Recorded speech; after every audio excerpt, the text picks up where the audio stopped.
अभिनय एक अत्यंत उत्कृष्ट कला है। और जब हम अभिनय शब्द का अभिधान करते हैं तो हम पाते हैं कि अभिनय केवल एक कला ही नहीं है, अपितु अनेक कलाओं का एक सुंदर समुच्चय है। अभिनय के अंतर्गत संगीत, वस्त्र विन्यास, अंग विन्यास, केश सज्जा, मंच सज्जा आदि आदि अनेक सोपान होते हैं जिनका एक सुंदर समुच्चय बनाने से अभिनय अत्यंत प्रभावशाली होता है। अभिनय के इतिहास पर जब हम दृष्टिपात करते हैं, अभिनय यानी नाट्य, तो अधिकतर हमने देखा है या समझा है या सुना है कि नाट्य किसी पूर्व लिखित संवाद को अभिनय से प्रेषित करने का एक माध्यम है।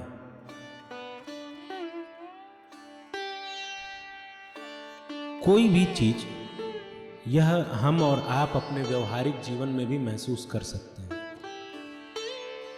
कि अनेक ऐसे तत्व और तथ्य हैं जिन्हें हम मौखिक रूप से नहीं समझ पाते हैं, किंतु अभिनय में जब वही चीज वस्तु हमारे समक्ष रखी जाती है तो बहुत जल्दी हम समझ पाते हैं।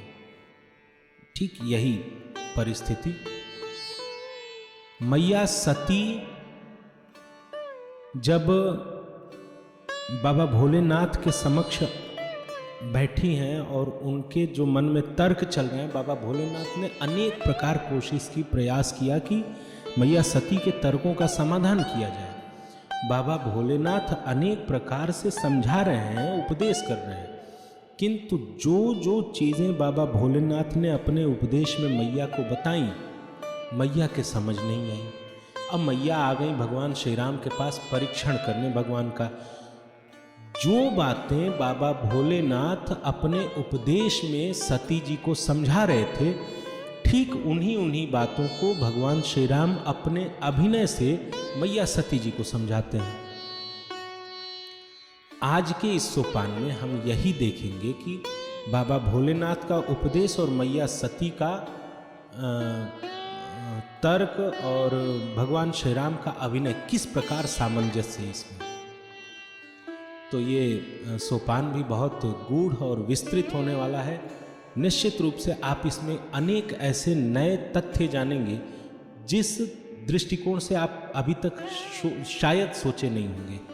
तो आइए मानस के मोती श्रृंखला के इस 19वें सोपान को आरंभ करते हैं। नमस्कार स्वीकार करिए आदित्यनाथ तिवारी का।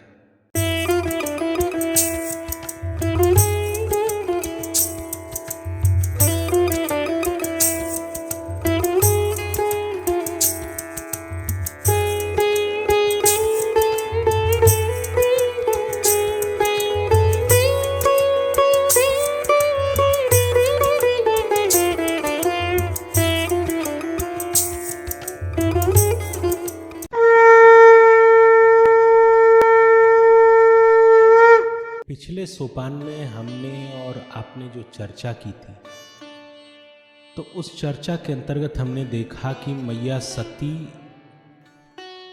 जो जिनके मन में कुछ प्रश्न उठ रहे हैं भगवान श्री राम को देखकर वन लीला करते हुए,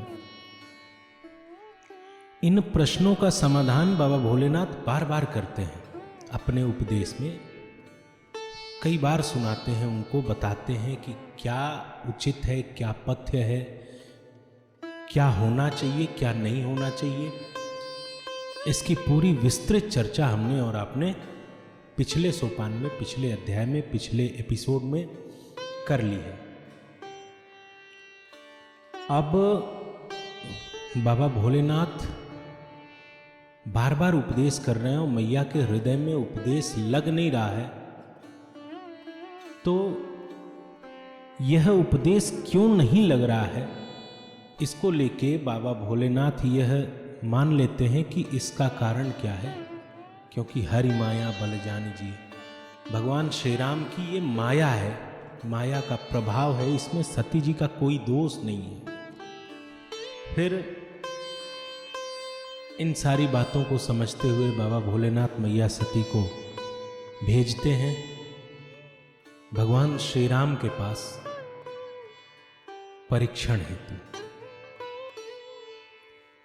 और चूंकि बार बार कहने पर भी उपदेश नहीं लग रहा है, माया का प्रबल प्रभाव है, प्रचंड प्रभाव है, और ये सारी चीजें देख के बाबा भोलेनाथ जो अनुमान करते हैं कि अब दक्ष सुता का कल्याण नहीं है, क्योंकि मोरेहु कहे न संशय जाही, तो विधि विपरीत भलाई नहीं। अब विधाता भी बाम हो गए हैं, ऐसा लगता है।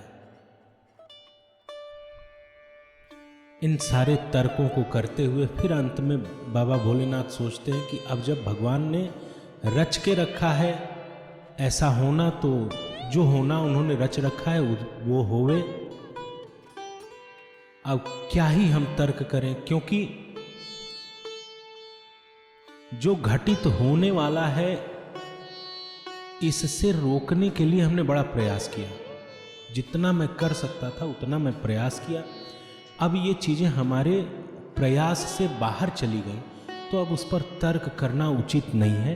तो इसलिए बाबा भोलेनाथ बोलते हैं कि होई है सोई जो राम रचि राखा, को करी तर्क बढ़ावई साखा। जो होगा वही होगा जो भगवान ने रच के रखा है। ऐसा कहके बाबा भोलेनाथ उस वट वृक्ष के नीचे बैठ के अस कही लगे जपन हरि नामा, अस कही लगे जपन हरि नामा, गई सती जहाँ प्रभु सुख धामा। बाबा भोलेनाथ इस तर्कों की सर्जना से किनारे हटके और लगे भगवान के नाम का जप करने। क्यों? एक तो तुम पुनि राम राम दिन राति, सादर जपहूं अनंग अराती। बिना विश्राम लिए दिनों रात बाबा भोलेनाथ भगवान श्री राम के नाम का जप करते हैं। दूसरा यह एक संकेत जो बाबा दे रहे हैं कि यदि आपके परिवार में कोई ऐसा है जो उचित सलाह देने पर और बार बार उचित सलाह देने पर भी मान नहीं रहा है, और आपको दिख रहा है कि इसका अब कल्याण नहीं हो पाएगा, तो उसको जो वो कर रहा है उसके लिए छोड़िए, और आप भी यही कहिए कि होई है सोई जो राम रचि राखा, और उसके कल्याण के लिए बैठ के भगवान के नाम का जप करें। बाबा भोलेनाथ भी भगवान के नाम का जप करते हैं, और इधर मैया सती पहुंचती हैं कहाँ? जहां भगवान श्री राम की लीला चल रही है। बार बार हृदय में विचार करती हैं कि क्या किया जाए, कैसे परीक्षा लें। कुल मिलाजुला के मैया ये सोच रही है कि कैसे ऐसा प्रश्न पत्र तैयार किया जाए कि जिससे राम जी को उसमें उलझाया जा सके। परीक्षा लेनी है, मैया परीक्षक है, तो परीक्षक को तो ऐसा प्रश्न तैयार करना ही है जिससे परीक्षार्थी का स्तर नापा जाए। मैया भी स्तर नापने आई है, क्योंकि मैया के मन में संदेह है कि ये व्यापक ब्रह्म नहीं है, और बाबा भोलेनाथ कहीं सच्चिदानंद परधामा, वो सच्चिदानंद पर ब्रह्म परमात्मा कह के उनका प्रणाम करते हैं। लेकिन मैया ये बात उनके मन में नहीं उतरती, क्योंकि तर्क है। अपने तर्कों को सही सिद्ध करने के लिए मैया परीक्षा लेने आई है। अब विचार कर रही है कि क्या किया जाए, और बार बार विचार करने के बाद मैया के मन में जो निष्कर्ष निकलता है कि कैसे प्रश्न पत्र तैयार किया जाए, वो ये था कि मैया सती माता सीता का स्वरूप धारण करती हैं और उसी रास्ते की ओर निकल जाती हैं जिस रास्ते से भगवान श्री राम आ रहे होते हैं। भगवान श्री राम और भैया लक्ष्मण सामने से आ रहे हैं और इधर मैया सती सीता जी के रूप में टहल रही है। और यहां देखिए, इस प्रसंग में सबसे पहले जो गोस्वामी तुलसीदास जी ने लिखा और इस कथा को कह रहे हैं भरद्वाज जी के समक्ष याज्ञवल्क्य जी, तो जैसे ही मैया सती और श्री राम जी और लक्ष्मण जी का इतनी नजदीक आ सके कि दोनों एक दूसरे को देखें, वहीं पहली पंक्ति जो आई कि लक्ष्मण दीखा उमाकृत वेशा, लक्ष्मण जी ने पहले देख लिया। यहां एक और बात मैं रेखांकित करूं कि लक्ष्मण जी अयोध्या से भगवान श्री राम की सेवा करने आए, सुरक्षा करने आए, हर तरह से संहार करने आए। और इस कर्म को इतने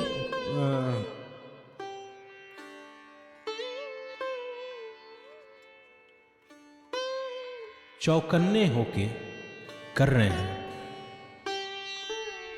क्योंकि भगवान श्री राम और भैया लक्ष्मण चारों ओर मैया सीता को खोज रहे हैं।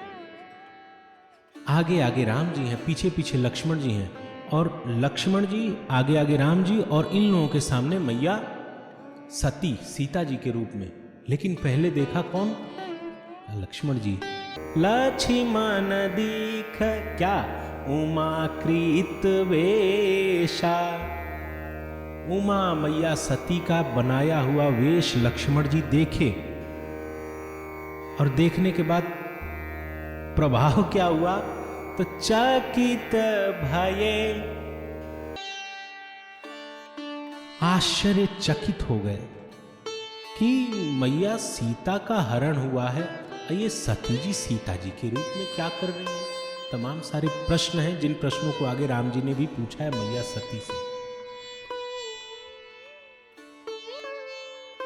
अब लक्ष्मण जी की ये स्थिति देख के, लेकिन भगवान आगे आगे चल रहे हैं, तो लक्ष्मण जी कुछ कहा नहीं। और लक्ष्मण जी के देखने भ्रम होने के बाद भगवान श्री राम उधर देखते हैं और देख के मुस्कुराते हैं। क्यों मुस्कुराए? क्योंकि सती कपट जाने ओ सूर स्वामी, मैया सती का जो कपट था, जो माया थी, उसको भगवान जान गए। क्यों न जाने? क्योंकि सब दरसी सब अंतर जामी, भगवान सब दर्शी है, सब कुछ देख सकते हैं। चींटी के पग घुंघरू बांधे सो भी साहेब सुनता है। क्योंकि ये ऐसा क्यों संभव है? क्योंकि भगवान श्री राम व्यापक ब्रह्म है। यही मैया का प्रश्न है, यही बाबा भोलेनाथ ने समाधान किया, और इसी का परीक्षण करने मैया आई है। तो भगवान श्री राम सती जी का ऐसा स्वरूप देख के समझ गए, पहचान गए, थोड़ा हंसे। भरद्वाज जी सुन रहे हैं और याज्ञवल्क्य जी सुना रहे हैं इस कथा को। तो याज्ञवल्क्य जी कहते हैं कि भरद्वाज जी, सुमिरत जाहि मिटै अज्ञान, जिसका सुमिरन करने से अज्ञान का नाश होता है, सो सर्वज्ञ राम भगवाना, वही सर्वज्ञ हैं। कौन? भगवान श्री राम, जिनका सुमिरन मात्र से अज्ञान मिट जाता है। इसीलिए तो सती कपट जाने सुर स्वामी, यहां भगवान का ऐश्वर्य है। अब देखिए मैया का प्रश्न क्या था, मैया उलझी कहां है? ब्रह्म जो व्यापक विरज अज,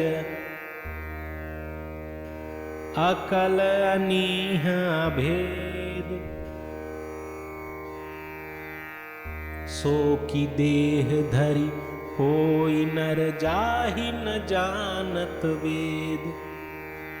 मैया सती का प्रश्न था कि ब्रह्म जो व्यापक हैं, विरज हैं, अजन्मा है, अनिच्छ है, निर्गुण निराकार हैं, वो मानव शरीर क्यों धारण करेंगे जिनको वेद भी नहीं जानता। इसका समाधान बाबा ने प्रस्तुत किया था।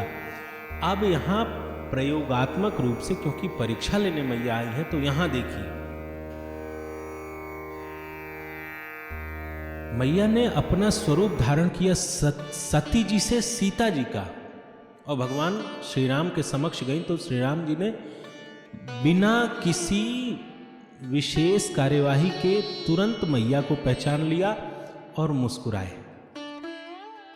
सती कीन्हा चाहा तहां दुराऊ।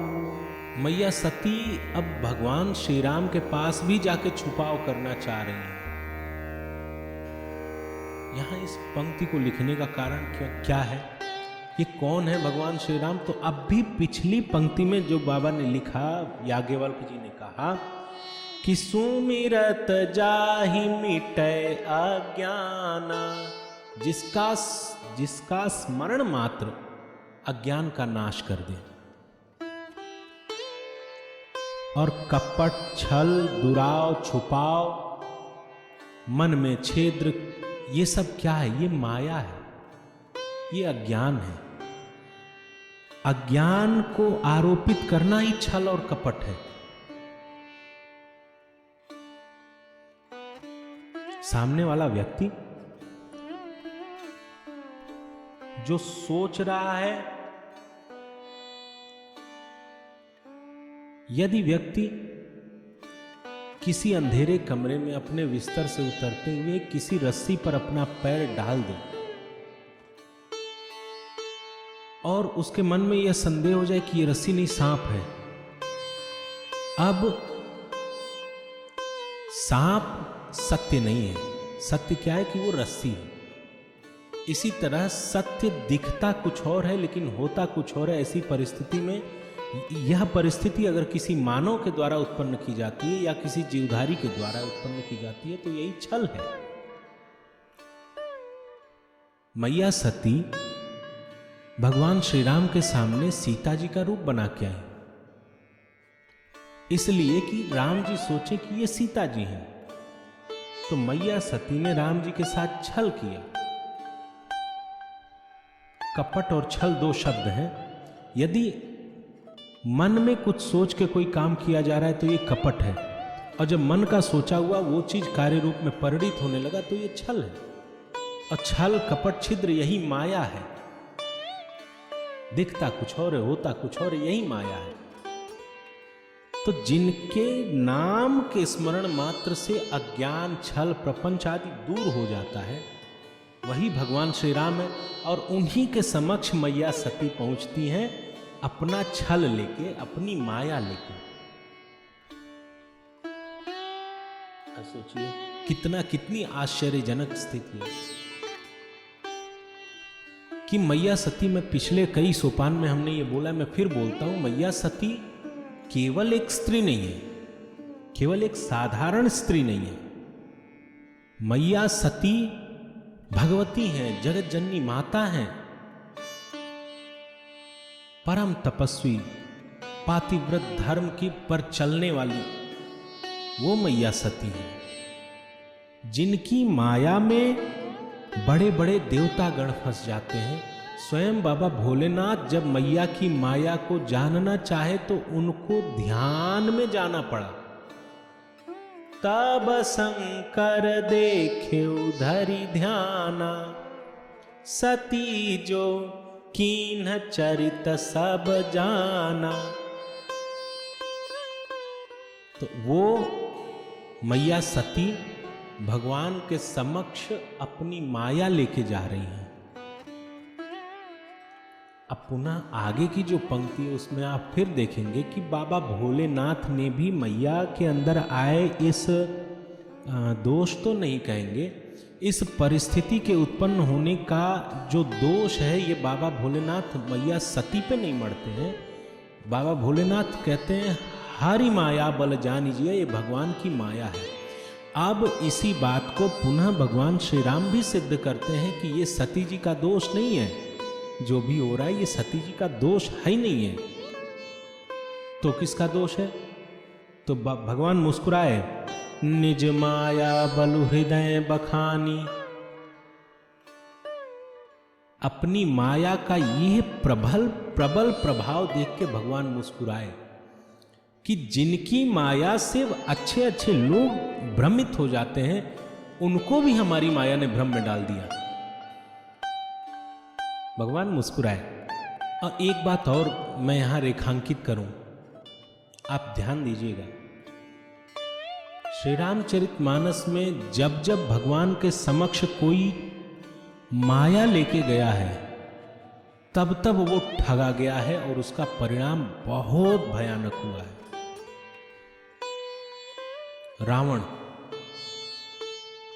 रावण पहुंचा, मारीच की सहायता से एक माया बना के सोने का मृग, वो माया बना के भेजा, स्वयं साधु बन के गया, फिर माया करके, और बदले में पाया क्या?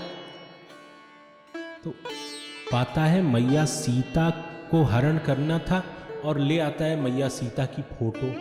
कैसे?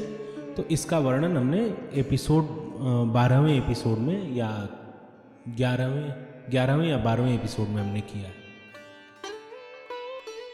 क्योंकि भगवान श्री राम ने इस सारी लीला के पहले ही मैया सीता को अग्निदेव के पास रहने के लिए कह दिया था, और उनकी छाया वर्तमान में आश्रम में विराजमान थी, और रावण उन्हीं को उठा के लेके गया। तो छल लेके आया और छल लेके ही गया। अभी मैया सती माया लेके आई हैं, छल लेके आई हैं, अब फिर यहाँ फिर मैया सती ठगी गई। मैया सती यहाँ राम जी को भ्रम में डालने के लिए परीक्षा अपना प्रश्न पत्र तैयार करके लाई थी और स्वयं भ्रम में पड़ी हुई हैं। और क्योंकि भगवान का ये वचन है, विभीषण जी ने पूछा कि प्रभु आपको कौन पावे? तो भगवान ने कहा कि निर्मल मन जाना सो मोहि पावा, मोहि कपट छल छिद्र न भावा। भगवान कहते हैं कि निर्मल मन जन, जिसके मन में निर्मलता हो, सोई मोहि पावा, वही मुझे पाएगा। क्योंकि मोहि कपट छल छिद्र न भावा, मुझे कपट छल और छिद्र नहीं भाता है। तो मैया सती यहां छल लेके पहुंची, आप बताइए।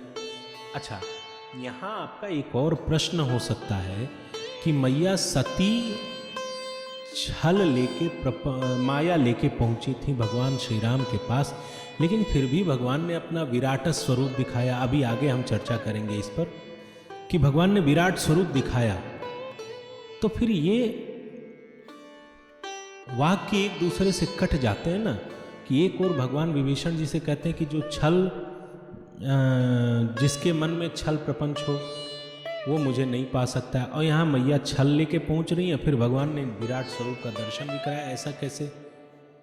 तो एक और बात ध्यान देने की है कि मैया सती जब तक भगवान श्री राम के लीला स्थल पे थी, तब तक भगवान श्री राम ने कुछ भी ऐसा नहीं किया, कोई भी अपना स्वरूप नहीं दिखाया।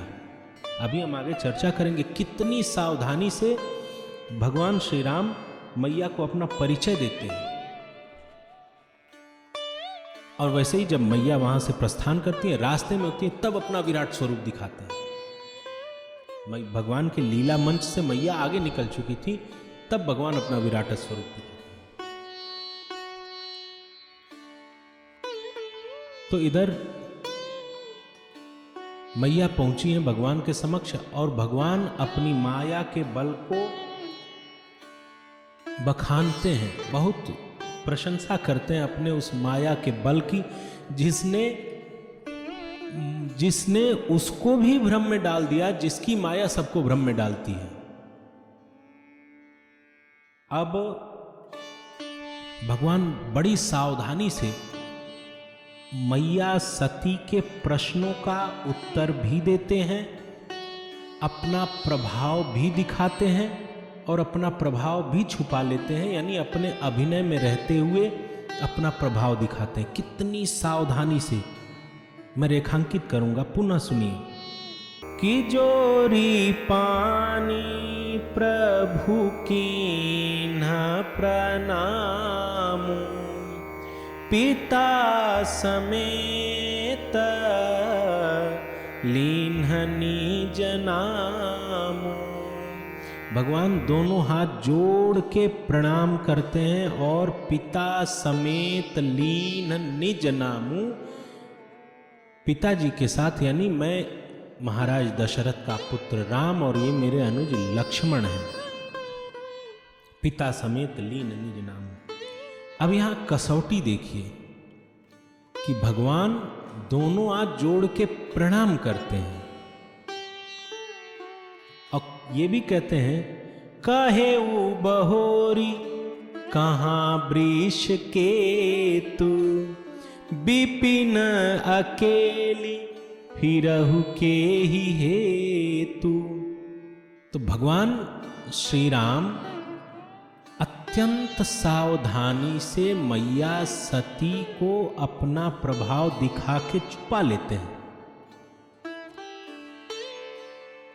अब इस पर हम चर्चा अगले सोपान में करेंगे, क्योंकि अभी हम देख रहे हैं हमारा समय अब लगभग पूर्ण हो चुका है।